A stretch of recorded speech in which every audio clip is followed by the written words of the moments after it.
I'm just... So what I'm gonna do for the project is I'm going to have 3 different cakes. I haven't decided which flavor for the first one, but I want to do it where it's more focused on the flavor of the actual cake. Okay. Where it's more of like, I found like a really, really cool carrot cake. Yeah. And it has like different kinds of spices in it that are like, I can't think of like off my head Nutmeg? what it is. Nutmeg. Yeah, like there's nutmeg, and my mom was reading it and she was like, ooh, this kind of sounds like unusual for a carrot cake, but it sounds like really Cardamom? good. Yeah, I think Cardamom, so. allspice. There's like really basic ones are like cardamom, allspice, cinnamon, nutmeg.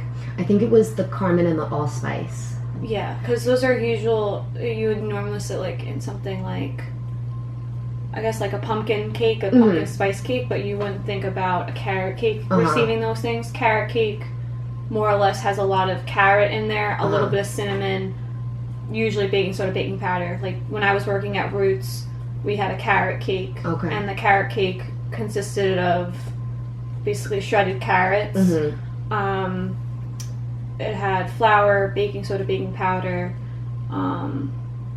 just for the rise of the cake a little bit. What else did it have? It had I said like cinnamon. I think a little bit of nutmeg. That kind of thing. It's not too. It was more of like a very heavy cake. Yeah. The way that you could do it, but their tower cake that they call it, the chocolate tower, had a lot of like watery ingredients. So more of it can be a moister cake. Yeah. But that it still was firm. It had things like water. It had hot water in it. It did have coffee in it. And I know it did have oil and everything else. So the coffee obviously adds some moisture to the cake and moisture. So the one thing about that is we built it within a ring. So you have to get a giant ring. And you build it by you putting the cake down at the bottom, and then you make Swiss meringue buttercream. So you make a Swiss meringue, heat up your sugar and your egg whites to over a double boiler up to like 140 degrees Fahrenheit. And then you stick that into a mixer and whip that. And then in a separate bowl, you're heating up your chocolate. Yeah. And you add that, and you kind of like slowly like fold it in. Yeah, and you got your buttercream, and you add butter obviously to the meringue. So I have a question about the buttercream meringue or meringue buttercream. It's meringue, and then after you make the meringue, you start chopping up your butter, and you add it into your meringue slowly, so that it can start making the buttercream. And then obviously once you make the buttercream, you take the buttercream, you stick all of it into a bowl and pour your chocolate over it, your melted chocolate over it, and you fold it in. We usually used our hands because the problem with that is the chocolate tends to melt. Yeah. I mean, the chocolate tends to harden, and it'll form little pieces sometimes. So you have to make sure you really scrape it in there. Gotcha. But yeah, with the meringue, obviously, if you're doing a Swiss meringue, you do that, and you do it over a double boiler. Okay. If you're doing an Italian meringue, you want to heat your sugar and have your egg whites separately.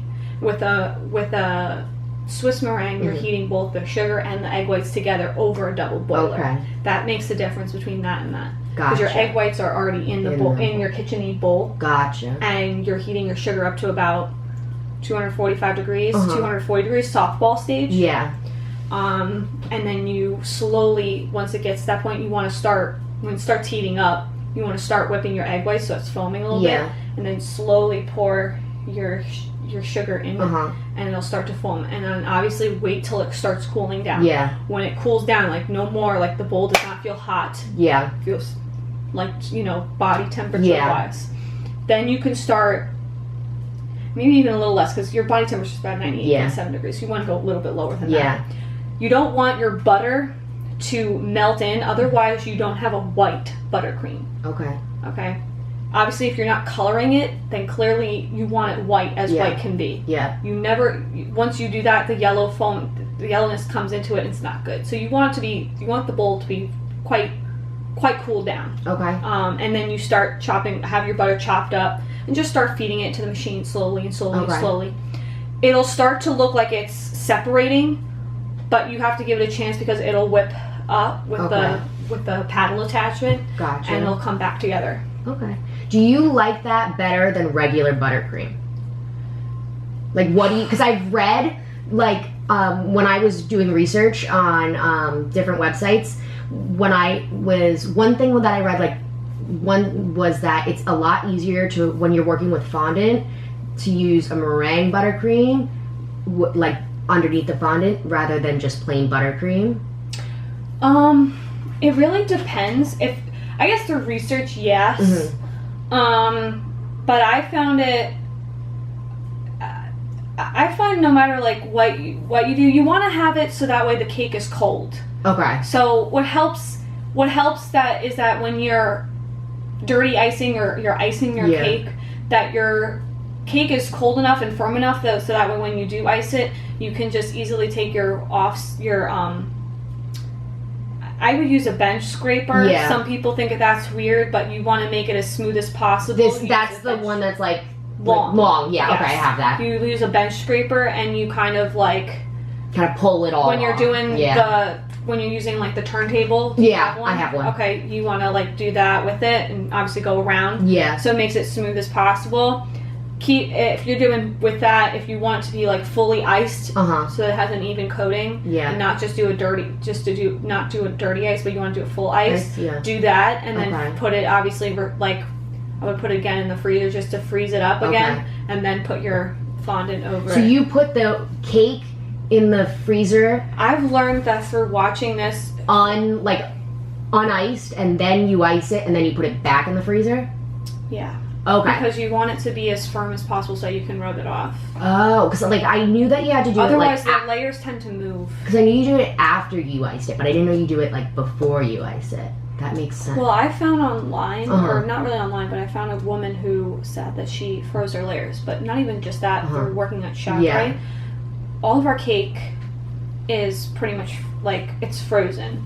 So that way we can cut it, fill it, and ice it. Oh. And that way, when we do, it's much easier. It's much easier to work with.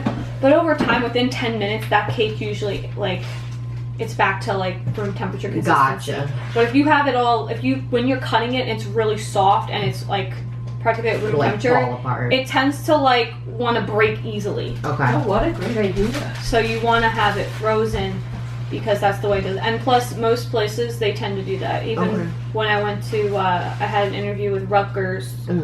I didn't get the job, but I was one of it looked like on the piece of paper, because when I walked in I saw the paper sitting on the table, one of maybe 10 or 12 people that were going for this position, which wasn't even cake decorating, it was making bagels, which you make the dough and basically a machine is making everything for you. Oh, wow. Because it's so many people. Yeah. They were showing me the refrigerator and I saw that they were putting the cakes that they had dirty iced in the freezer. Interesting. And so then they were decorating it when they needed it for, I guess, whatever occasion Rutgers needed it for. Whatever hey, there's, we're celebrating the graduates, okay, then here you go, it's ready to go. Or if it's for a catering thing outside of the school, whatever it is, they did that. But I think you want to freeze it just so that way it stays consistent, so that way you're not moving the layers and it just doesn't become a jumble. Gotcha. If you're filling it with mousse too, that's another thing. Okay. What is one thing every person should know before they bake a cake? What is one thing that...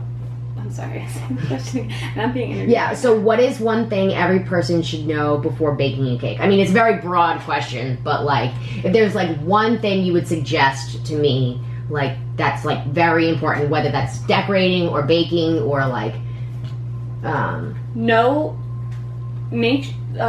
thing that you should know is, I think, knowing the temperature of what you need to set your oven to prior to that.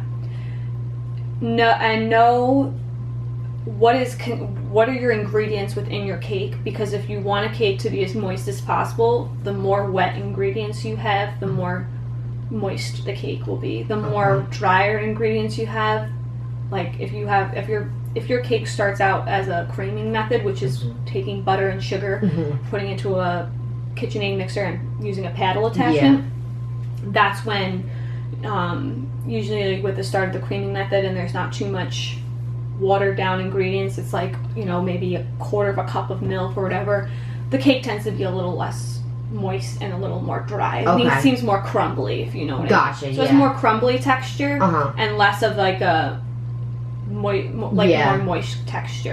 So pound cake, which is what a lot of cake decorators, which is what a lot of, I'd say, cake decorators tend to use because it's such a thick, but it's also very easily can be constructed into things like if you wanted to make the cake like the way I guess Carlos Bakery would do it, into weird shapes and forms. That's why they use this kind of cake sometimes. Gotcha. And then they put cake that they just dirty ice or ice nicely, and they cut that up for the people because of the structure of the cake. The reason why they need it to be, they need it to be a lot more.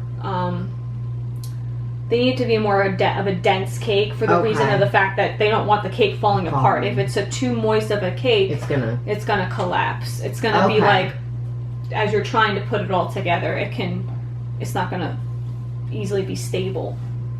So you don't want like too moist, but you don't want too dense either. You want it to be just right. Just right. That makes sense. So you want some ingredients that are wet, some that are maybe a little dry, but you want it to be an overall a tasty cake.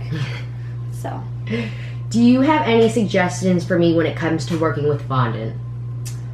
A big suggestion I would say would be to make sure you clear your area.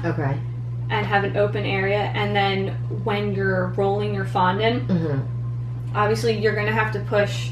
I don't have a lot of weight on me, so you want to make sure you push. And you push enough weight on your body to really get it to be rolled out really thin, but not too thin that it's like see-through. But you want it to be rolled out enough that you can cover the entire cake. Obviously, when you're doing things, you want to put either powdered sugar or some cornstarch underneath your surface, so that way when you do, it's not stuck to the table. That's not good either. So you want to do that.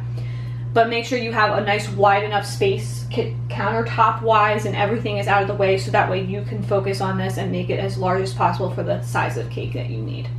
And when you do make a cake that is, if you're doing it in a square, obviously try to tend to push things like this to the side to keep it staying at a square. And if you want it more circular, obviously up, down, right, corner, left, right, and all that, and make it continuously stay in the circle shape standpoint. But also look at your cake. So think about it when you look at it.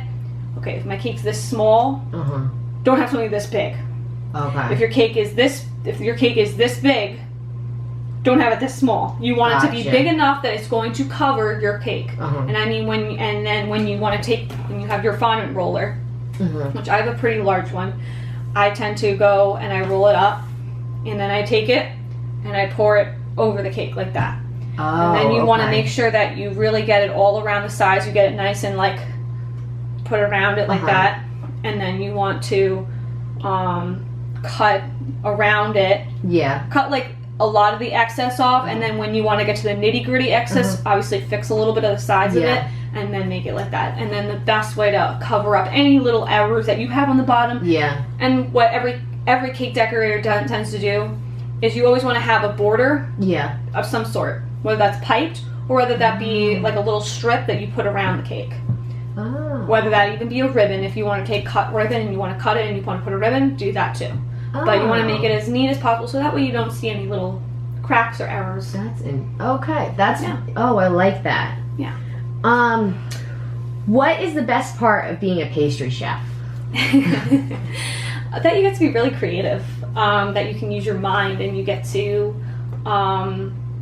just, you make people happy every day. You get to come up with so many different flavors, and you get to come up with things that you enjoy. Maybe it's your favorite dessert is tiramisu, and you want to take a classic and you want to make it different. So if you decide, okay, I'm going to do a broken down tiramisu as your plated dessert for your restaurant, for your nice Italian restaurant, you can do that by taking some mascarpone. Maybe you want to do a coffee mascarpone in the middle as like the as a coffee mascarpone mousse.